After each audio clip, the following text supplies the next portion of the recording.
I say, we say, send them home. Send them home. Send them home. Send them home. Send them home.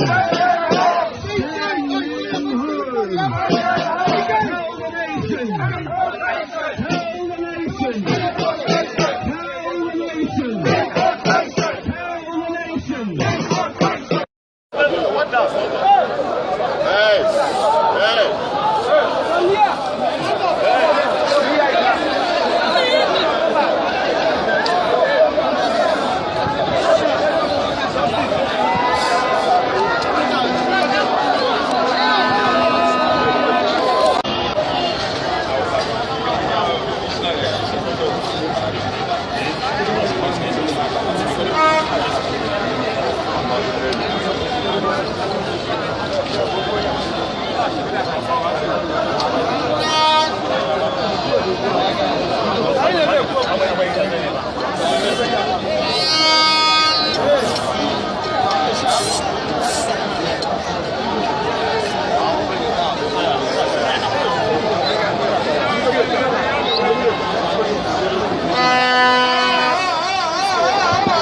I am happy on the ongoing protest that is going currently in Abia State, to be precise.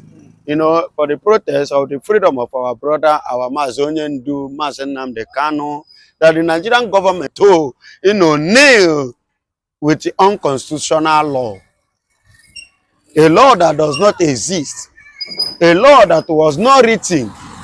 A law that doesn't have base on foundation. That is the law that I want to use to nail him. But glory be to God that we catch up on time. The man is not a pushover. You see why I told you people that this man is more learned than Nigeria as a whole? You see why I say there is nobody in Nigeria that they can use to compare. See, you see why Nigerians are envying the Igbos, the Biafrans? Because we always have intelligence. Anything about the Biafrans, the Igbos, is always unique and different. You can't get them anywhere in the world. You can only have them once, and the only place to get them is in Biafra, and no other place than Igbos. Take a look at Nnamdi Kanu. That is why the protest is going the way it's protest. Over 10,000 people. Over 10,000 people in Abia is protesting at the corridor power of Abia State Governor S.East. In fact, the man was very, very shocked when the news came. When he began to hear the noise, it was like, what is happening? Where the news? What happened? What triggered the news? So when he came out of what is going on? They say, you must join us the protest. For you must go and free our brother. So that, Abia is into, in fact, the zig is out now because our brother, our Onyendu, the Biafran hero, the Biafran president. In fact, if there is any word to use, if not president, the Biafran king, they need to be. Omotosho doesn't have what it takes. Omotosho is not, they are not mates. In everything, or ramification, they are not mates. How can that small boy be talking of Jeremiah because of the money that Nigeria has? Sure, Omotosho know the level where the man they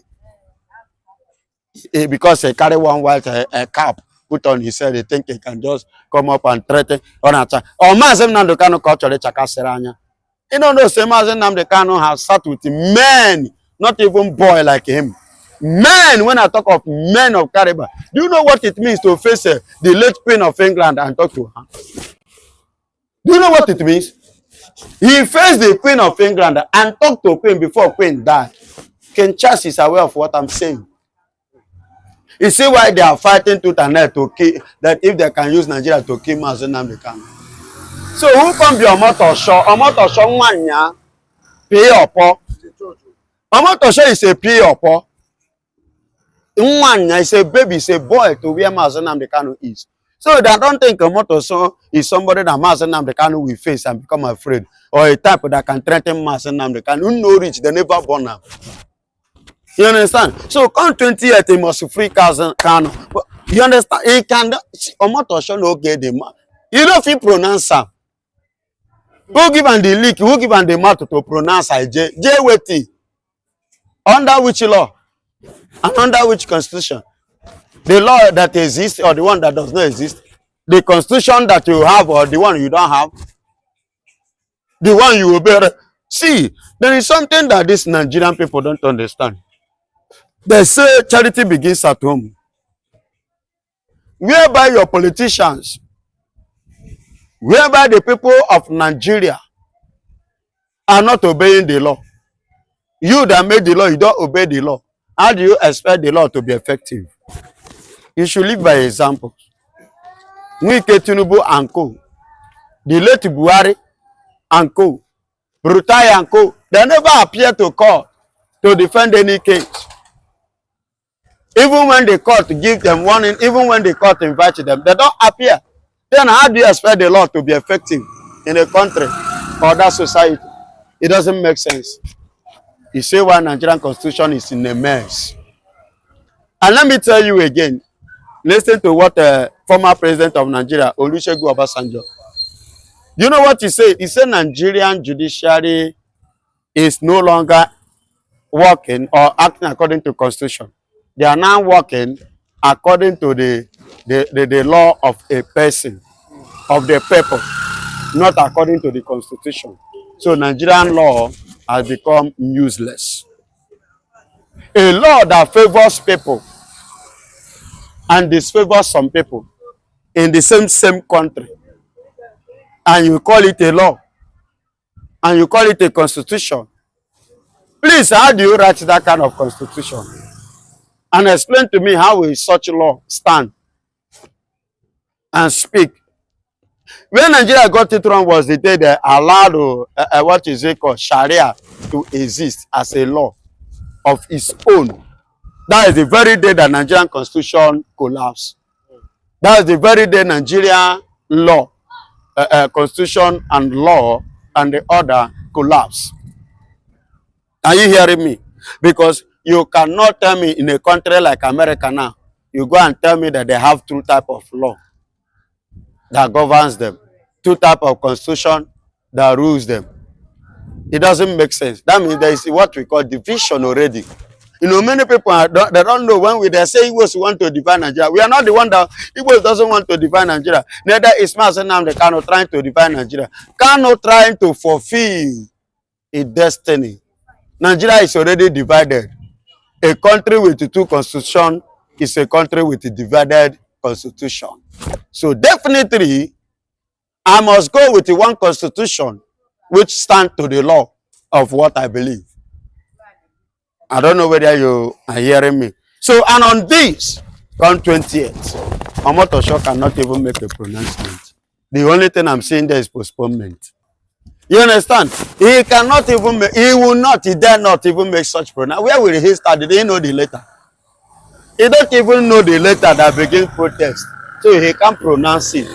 So as I'm speaking to you, that is why the Abia, and you remember, the first people to challenge Nigerian constitution in the days, back in the years before the independence of Nigeria, under the first constitution of Nigeria, Clifford Constitution, 1922, Abia Women Riot, 1929. So Abia people have been a stronghold when you talk of protest, when you are talking about people that They know their rights. They know what to do. And they always rise up to defend themselves.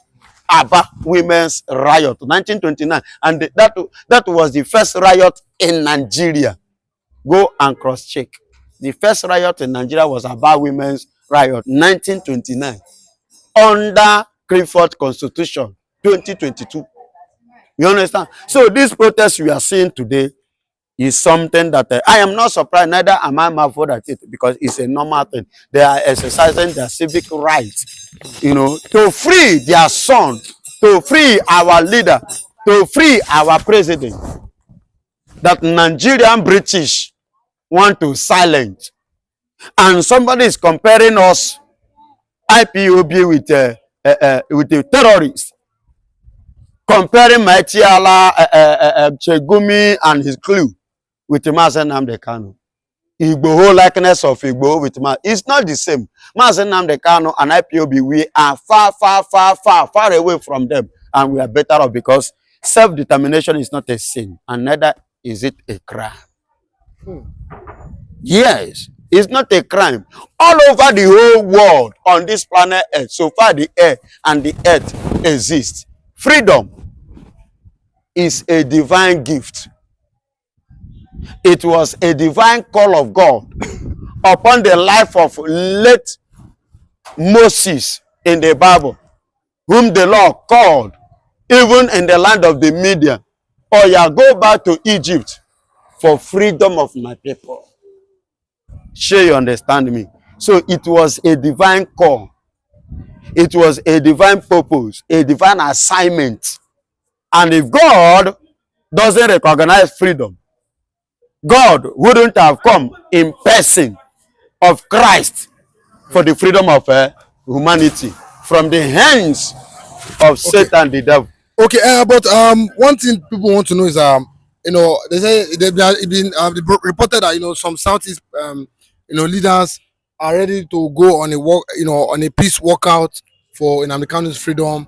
But other people are saying, is this not coming too late? Because where were they when the appeal court delivered judgment that Nnamdi Kanu should be released in 2023, 2022, 2023, and even Kenya even come and say that Nnamdi Kanu was kidnapped in Kenya. Where were they? Do you think that this is coming too late?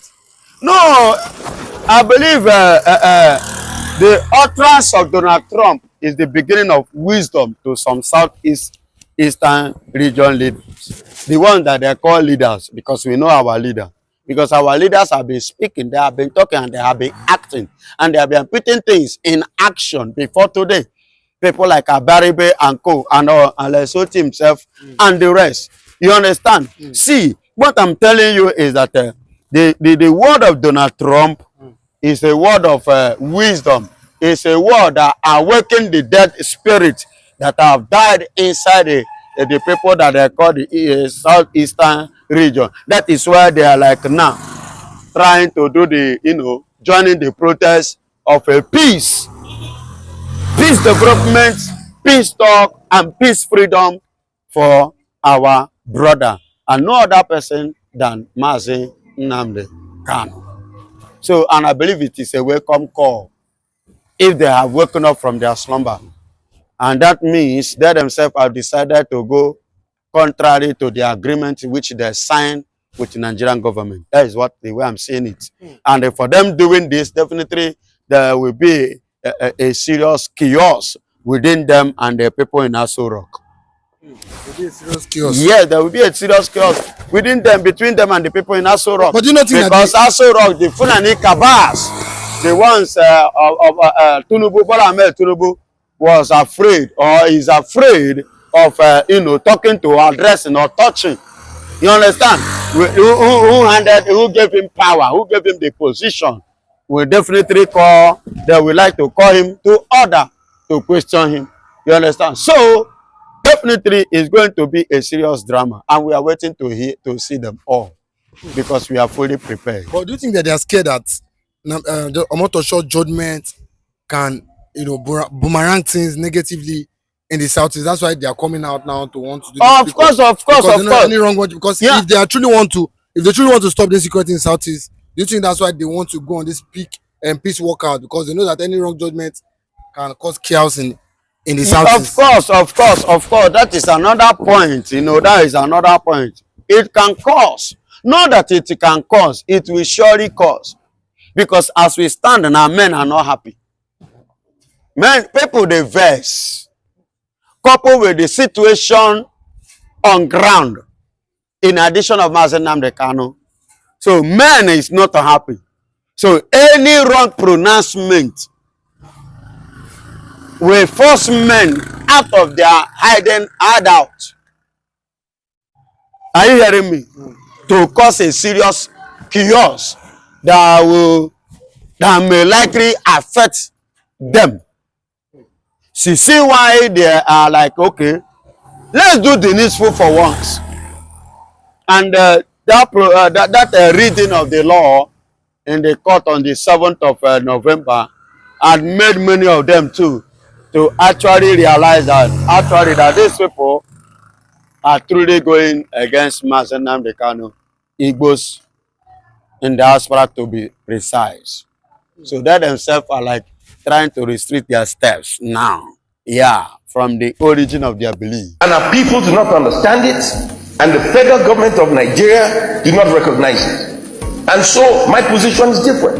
If the federal government do not recognize, came to bring back Biafra map, Senator don't warn the consequences if this do not happen. My people, I'm not going to talk too much. Make I drop the video, make we watch them together. But if today is your first time of coming out here, please kindly subscribe to this channel, share this video, make it go viral so that Nigerians could understand what thing they happen.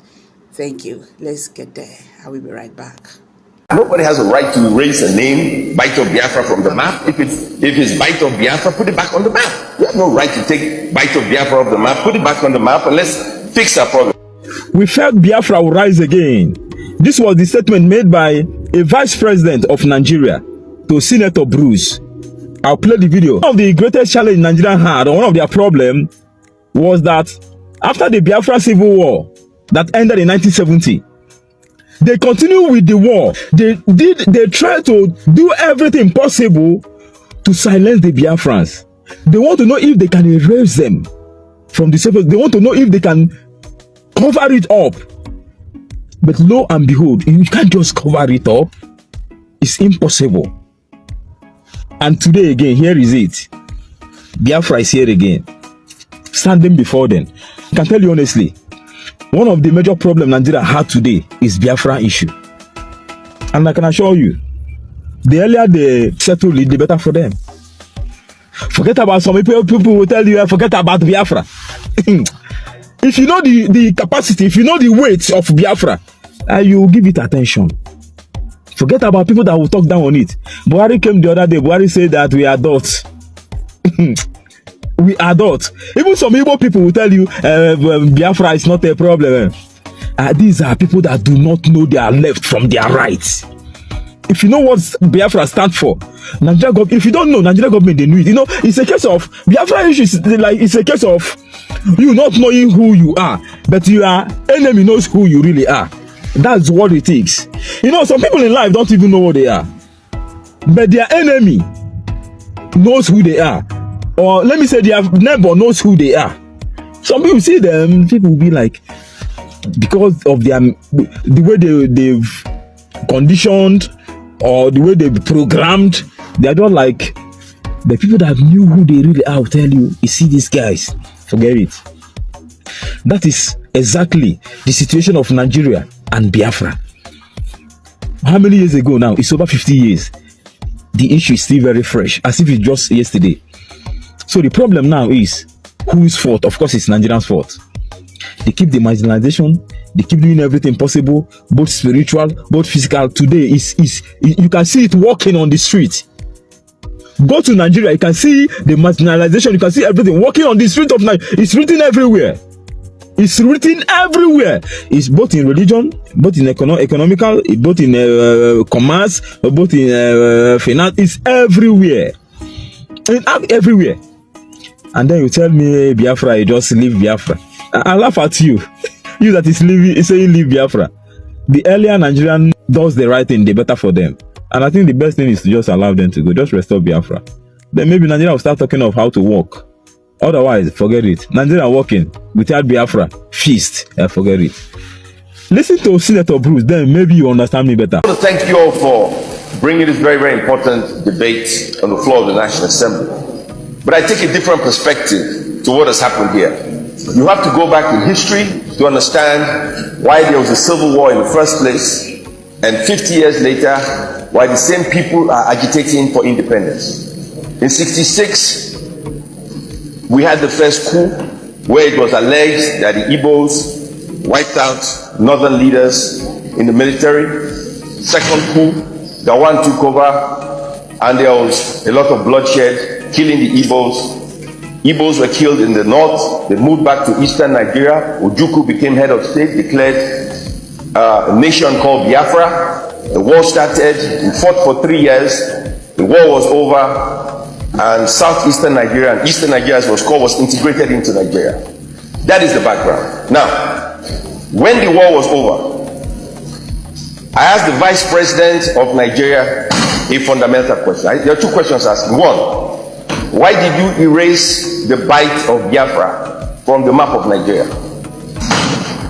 And he said that at the Supreme Military Council meeting, they felt Biafra would rise again. And so the federal government at the time did everything possible not to talk about the war in Nigeria. So from 1970 to the present, a generation of Nigerians who were born did not know we had a civil war. And I know a lot of young people who do not know Nigeria fought the war. This policy of being an ostrich and not addressing issues is counterproductive. If you lived in America, you know you had the Vietnam War, which happened at the same time as the Nigerian Civil War. You had the Korean War, you had the First World War, you had the Second World War. You have all kinds of wars. And they talk about it all the time. If you watch the Discovery Channel, you can see all the wars in the world. And the reason they televise these wars is so that you can learn from the mistakes of others, so that you do not become a fool and make the same mistakes and fight again. And so here we are 50 years later, talking about something that could have been avoided if the federal government at the time understood the value of history. So one, we erased the Civil War from our consciousness. So a generation of people do not know we fought the war or why we fought the war. They say the Igbos were marginalized, right? They fought the war, they lost.